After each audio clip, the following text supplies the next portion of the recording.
They say she died one winter when there came a killing frost,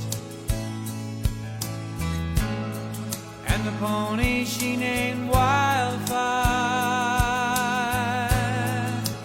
busted down his stall. In a blizzard she was lost.